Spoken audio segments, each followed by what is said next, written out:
Donttap presents The Couch vs. the Coach, a new podcast that pits your favorite capper against your favorite coach. The hardcore versus the fighter, the homework versus the real work. They go head-to-head making picks and you benefit. New year, new show, let's f***ing go. What's up, bro? So Zack Powell, meet Danny Brasco. So Danny is a sports writer for CBS, Sportsline. Definitely one of the bigger names out there as far as cappers for MMA and cappers for NFL as well too. Pretty sharp stuff. Love listening to him and Mr. Plus and Slick Montana on the Darce as well too. So you can check them out on Fanbasis. But Zack Powell, big KO win. Sharp camp, a very solid wrestling camp. I call it the camp of the overhook because you guys just run the overhook so well and just stuff people when they try to shoot and or use it into your advantage on the cage. It just, I love watching it, and all of you guys strategically use it. So it's no mystery now, but Jasmine just Vicious. But as we look at it, you guys are going to go head to head. Let's break down exactly what we're looking at for Couch versus the Coach. We're going to bring 3 picks. We don't have to get so in depth with when you're doing the breakdown. You can if you want, but short and sweet is fine with me. With your picks, it's quite and simple. If you have a pick that is just say likely a money line pick that would be anywhere from -101 and chalkier. So you're looking at something that's just extremely chalky. It could even be Malak came in with a -1200 once. That was just, and he got a point for it too. But you can come in with a big chalky piece. That's your 1 point. That's usually strategic play. If you look at it, then you can look at a 2-point play. Anything that would be actually -100 to +199 will give you 2 points. And anything plus 200 or higher, a la Kyle Nelson, boom, we got 3 points right there. So if we look at it, it's a fun game. We don't have to get too crazy and in depth and wild with it, but let's just have fun with it. Bring 3 picks to the table. The one thing I will say is you can't pick an over or under because I want you to pick a side. You can suggest an over or under, great. You can pick a 2-piece parlay and also a method of victory. So it could be a KO, a submission. If it's in future, we'll wait for the line to drop, but you can still pick it and we'll do it for future, and that will be your point. So first and foremost, Brasco, I love you. I love the way that you break down fights, but I'm going to go with the guy coming off the KO, and I'm going to let Zack Powell take the lead. So I got the first pick. You got the first pick. Well, I'm going to definitely go extreme couture heavy on this card. I was just there, and I see other guys train, and there's some underdog money there. So first one, I'm going to go Cesar Almeida, money line at +124. Okay, so Cesar Almeida, money line +124. I love that you already have the line already set. And what do you see in him that makes him a value dog? Just coming out of a better camp, in my opinion, and then not too much info on Dylan Budka, I think his last name is. I knew he was on Contender Series, and the biggest thing Dana said about him is he wasn't in the right weight class. I think he has a lack of skillful opponents, and I think this is going to be like we're going to see what he's made of kind of fight. So I like the underdog in this position. And I'm just looking right now. That's the lead off of the night. So that's that second fight on the prelim card. What's your take on that one, Brasco? Yeah, super interesting. Almeida notably has a win over Alex Pereira way back on the kickboxing scene. So super skilled, like Zach said. It seems like it's skill versus pressure. I know Budka's just going to want to get in his face, put the pressure on him, take away the long-range kickboxing weapons. So if he can do that, maybe he has success, but maybe he eats a few on the way in. So I agree with it. Almeida is certainly the more skilled opponent. I don't have a bet personally in that fight yet, but I'm not mad at Almeida +125. I'm surprised to see him as the underdog, to be honest. Yeah, not bad. Good value dog and a 2-point play. So we'll pass it off now to Brasco Bets. What's your first take on the night? All right, so I got to come back with a 2-point play then myself. And speaking of comeback, give me Jermaine Durandamy +146. Now, 4-year layoff might give some people the heebie-jeebies back in a fighter that's coming back for so long. But I've been watching interviews with her. I've been watching her training camp. She just seems like she's in such a good headspace. Of course, fight game mentality is so important. She had a child. She came off a hand injury many years ago. She was also unvaccinated, so she couldn't travel. So that all played into her layoff.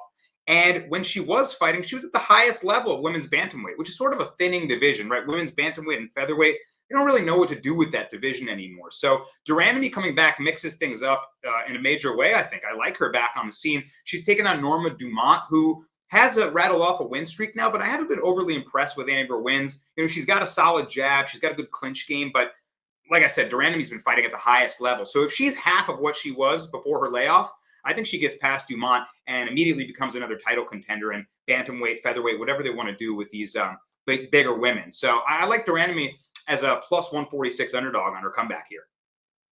I do have a take on this one because I may have a play on this one, but Zach, you take it away if you have an idea on this one, and or I'll jump in. I think that's a good breakdown. I only like Norma because my coach Prickett cornered her once, so that's my only affiliation. I thought you were going to say something completely different there. Yeah. I thought you were going to go and it went left instead of right. Yeah. Awesome. Norma for me might be a play, only because it's another situation, and I'm more of a guy that likes going back to the well on a regular basis, and she has been a sort of a decision king. The one thing that I see where there's huge value in de Randamie is Norma does have pressure with her striking, and her boxing has gotten so much better. But if she wants to play on the feet with Germaine de Randamie, it's not a good recipe for success. She's going to have to mix in the wrestling and make it really ugly, and wear on her and see if 4 years off is really good to be back in the cage, if the gas tank's still there, and make it really ugly. And I think that for me, I like Norma, but what's the line currently sitting at right now? Plus 146 de Randamie, and for Norma, she is now a minus 175 favorite. Yeah, I mean, there's definitely it's sort of a dog or pass scenario with that. For me, if it's a play, it'll be likely a prop decision, and it'll only be because of I've always sort of been on one side of it. I may stay off this fight this week because female decisions have sort of scorched me last week. So, yeah. But yeah, definitely see the value in the dog. When you sent this to me ahead of time, I definitely see where there's value, because if I could just see Norma sort of getting confident on the feet, and then boom, could get tagged and not look good. I'll say this too, point for Norma and point for de Randamie. Norma, it's going to be the apex, smaller octagon, so maybe she has an easier time locking her hands and getting her hands on her, and she can grapple and clinch and end up winning a decision. But of her 2 losses in her career, Macy Chiasson, long rangy opponent, and Megan Anderson knocked her out clean with the right cross, long rangy opponent. Perhaps she struggles against the bigger, rangier opponents, and we know de Randamie is going to have a significant height and reach advantage. For sure. I like it. Definitely huge value on the dog. And you may even see that line move to getting it over plus 150, where I think there's definite value. And I would even probably flip on that and hammer the side de Randamie, because I could see it. So, all right, next spot on the card. Zach, what do you got? I'm going to go just card order here. Next one for me is the Morgan Charrière fight and Chipe Mariscal. I'm going to go Morgan Charrière by decision. So that's plus 200, I believe. That's a 3-point play. Ooh, spicy. Yeah, he's the love child of Twitter right now. Everybody has him in a play, and I was going to make him a play, and it's not shooting it down for you, because I think he is something, man. Mariscal, though, does find ways to win, and I think he is the definition of dog. Like, so when there is decent plus value on it from a gambling standpoint, I definitely see it. So I like your play on the by decision, because you can even look at it live for yourself, with Mariscal, and get him live after that first round. Because if he sticks around, he is definitely live. But I think that Morgan's definitely he's someone to be looking out for in the future, 1,000%. With his pedigree, his level, his set of the wrestling and the striking is just very good. So.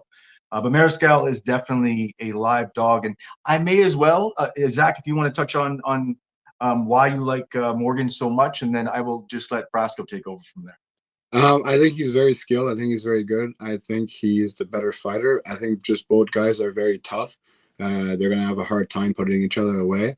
If we were doing prop bets, my pick on this would be a plus 400 for it to go a split decision. But Morgan's going to pull out the. All the degenerates are just like they're chomping at the bit right now to hear a pro fighter say shit like that. So thank you for that. Brasco, I already know you're going to come on the other side of this potentially. So let's go. Yeah, I like Chipe Mariscal, but I love his points he made. I mean, look, he's seeing a split decision. I could totally see it being a really close fight. That's why I'm going to go the plus money side. But I do see it being very competitive. Of Charrière's 9 losses, 7 of them actually came by decision. And we know Chipe has that dog in him, right? He's so tough. I could see the first round certainly going to Charrier. Maybe I'll look to live bet on Mariscal, because if he can take it into deep waters, that's his best chance. Like you said, man, he just finds ways to win. He trains out of Elevation Fight Team. Those guys at altitude just have never-ending cardio. And with never-ending cardio comes a granite chin too, right? So Charrier's got the body kicks, though. Maybe if he lands something to the body, that puts him away. There's no chin to the body, right? Anyone can get touched there. But I think that Chepe can make it a nasty fight. And I think he's going to find a way to maybe win a really close decision. So even though we're on opposite sides, I like Zach's decision play there, the split play. I think we could, there's 1,000 ways to skin a cat, right? You can make money in multiple ways in this fight. I'm going to go Chepe's side, but I expect a really good, scrappy, competitive fight. And we have, a high-level capper, a high-level pro fighter going. This is why I love it. We have a mixed match of things, and I'm going to look at it and say, guys, this is a perfect live bet situation. It's set up the way that they're talking. It's probably going to maybe go to decision. And either way, even with Morgan, I sometimes will hammer on something even if it's chalk live, because the way it's going to go one way or the other. If he really takes over and dominates Chepe, then you can go that route. But MMA, really, Dissection of Violence from Niagara Top Team has talked about it. MMA should be bet live.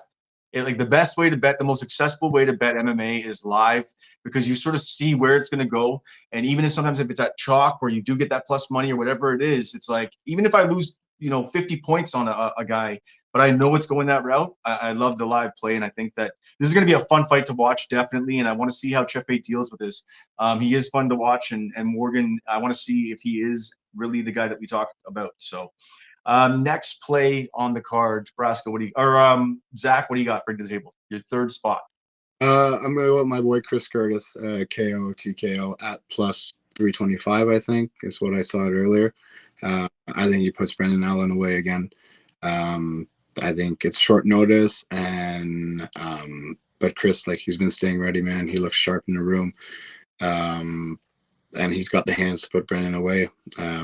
And he's hard to do. He's hard to take down. Brendan Allen's Chris Curtis is very hard to take down, and I don't see Brendan having success on him with him on the feet. So for me, I think it's going to be the first fight all over again, and just a lot more hungry Chris Curtis this time, going for that number 6 ranked spot. What do you think about this one, Brasco? Yeah, I sat on this one for a while. I don't have a bet on it. It's making me scratch my head because, like Zach said, Curtis got him last time, hit him with the flurry of knees up the middle. And he said he came into the show saying he was back in Extreme Couture, guys. Last 2 guys that beat Brendan Allen, Chris Curtis, Sean Strickland. Maybe Nick Sick and Extreme Couture have him figured out a bit. And we know that Allen's rattling off these rear naked chokes over all these grapplers. But again, like Zach mentioned, 90% takedown defense rate for Chris Curtis. He's tough to get to the floor. If it plays out on the feet, I'm worried about Allen. So it feels like it's a kind of a risky decision for him fighting backwards in the rankings on such a great win streak he's on. So he better be supremely confident he can win the rematch. And I see it as a pretty 50-50 fight. So I get why Zach's on that side. I haven't made a bet in it because it's sketching me out. Yeah, I ended up deciding to stay off this one. I may look at some third round sprinkles of sub props for Allen, where if there's some value, and that's what I'm actually trying to look at right now to see. But yeah, I love Curtis. Curtis has been great ROI, and Allen was somebody who I was on the train and sort of jumped off, then jumped back on this year, because I just think that this guy is hit a stride. But what you're saying about the Extreme Couture camp, when a camp really has a guy figured out and they've already sort of set up for him twice, it really is so when there's a strategy and a game plan and you have your fighter that's just going to go in and run that game plan for you, it's almost rinse and repeat, right? So definitely interesting. I'm probably going to sprinkle maybe a sub prop for Allen just because that's where I might see the value. And let's see what we got here. Like a late 4 or 5. Allen to win in round 4 plus 1,200. Allen to win in round 5 plus 1,800. I see both sides of this, and I'm a huge mark for both guys. ROI, obviously, Chris Curtis when he came into the UFC was the darling underdog, and a lot of people cashed on that. But yeah, man, I've been an Allen mark as of late, so I'm probably going to be on the Allen side of it. But I'm probably going to that main event last week has me sour on women's decisions and main events right now. So I'm trying to stay away from that right now, because I had the Buckley KO and I took it off my ticket last week. So, all right. So we'll let Brasco Bets bring in his last play for the card. All right, so I went with a little two-legger. I'm going with two fighters that I'm pretty confident in. One's early on the prelims. It's Gene Matsumoto. He's taking on Dan Argueta. Argueta's a very skilled jiu-jitsu player, so Matsumoto's going to have to watch out for his neck. But I'm watching a lot of tape on this guy before he came in on Contender Series. Man, he's got that dog in him. I watched him get into some nasty fights, and no matter what happens, he got dropped early in the first round. He didn't lose a step. Wherever the fight goes, this guy's dangerous. He has reversals. He has head kicks. He has good boxing, and he's got a chin and great cardio. So I've seen him win nasty decisions. I've seen him put guys away. I'm going to trust him to get past Dan Argueta here, who's had a little rough go of it as of late. Last fight was a no contest, but he was getting beat in that fight anyway. So I like Matsumoto to get a win here. I'm going to pair him with Alex Morono, who's taking on Court McGee. Court McGee, longtime veteran of the welterweight division, but at this point, it looks like he's just lost a step at 39 years of age. He's tough. He's got good wrestling, but feels like the chin has gotten cracked. He's been knocked out in his last two fights. Morono, really skilled everywhere, can push a pace. I like him wherever the fight goes. So two guys that I trust wherever the fight goes is maybe the best way to say it. I'll put them together. It's a plus 107 two-leg parlay. I like that parlay. That's not bad at all. I saw that when you sent it to me, and it has a lot of value there. I think it's a great little parlay for sure. And an early parlay. I love when those early parlays cash. What do you think about this one, Zach? I think it's great. Any takes on any either of those fights? I think it's both awesome picks, man. Yeah, if we look at it, when you see a guy that's actually going to be in there and you see him fight through it, some guys like, and I don't want to keep bringing him up, but like Herbert Burns being carried out by his brother due to like damage to exhaustion. I know I'm a guy who sits on the couch. I identify as a couch. I sit on the couch, right? But at the same time, it's like when you see a guy give up like that, he gives up on everything. He gives up on more than himself, his team. He gives up on so many different things. And then when you see a guy that's in there and it's like, these are the things that run through their head. It's like their team put the time in, their family, the sacrifice, and they will not give up until they die, like you, Mr. Powell. So yeah, I'm definitely like that pick. And then if you look at I love Morono. I love his style of striking. I know he does take one to get one sometimes, but he makes it a little bit greasy. He's got some vicious elbows in the clinch. And he's a high-level jiu-jitsu practitioner. I think that he has Court everywhere, and I think that you're going to likely see a decision on this. And Court just get behind. Court be bloody. Court, and I just sort of get behind on the scorecards and just sort of not make it out. And maybe Morono's on top of him at the end of the card, or at the end of the fights, going to a decision. But definitely like the parlay. I think it's awesome.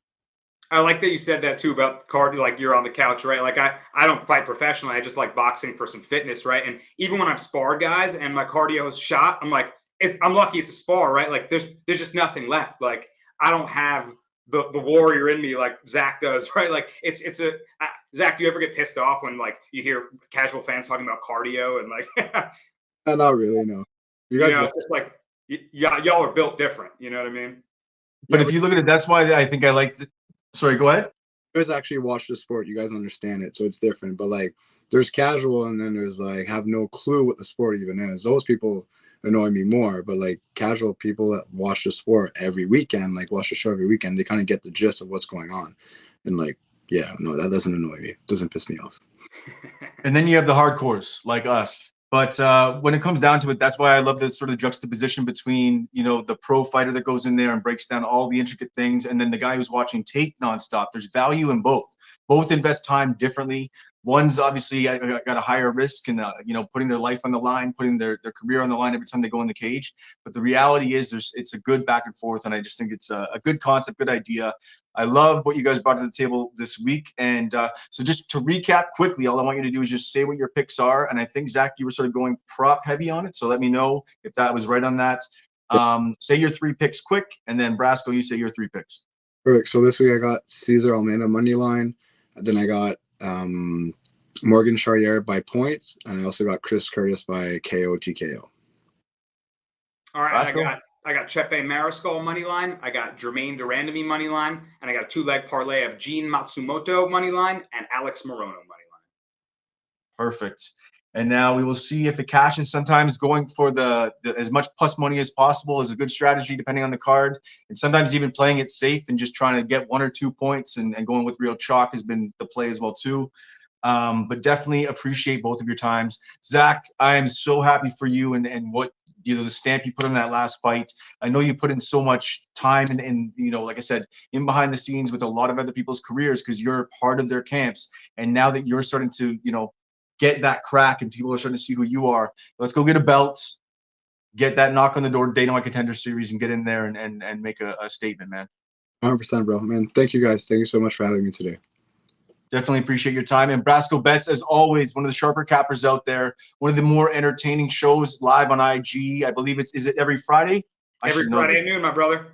Mr. Plus be all over me for that one. But yeah, every Friday they break down their picks and they bring a parlay that I will say, and I'm sorry, I love you guys, but Kyle Nelson busted last week. Oh, yeah. I knew you were going to bring that up and get on me because we were having a fun little spirited debate in the comments. I'm a big Bill Algeo fan, and perhaps my bias blinded me. Kyle Nelson did it as a dog again. What can you say, man? He was piecing Bill up, and even though I felt it was a bit of an early stoppage, it doesn't take away from anything that Nelson was doing. He was cracking him, and Bill did the stanky leg a couple times, and all credit to Kyle Nelson. I appreciate your time. As I said, the couch versus the coach.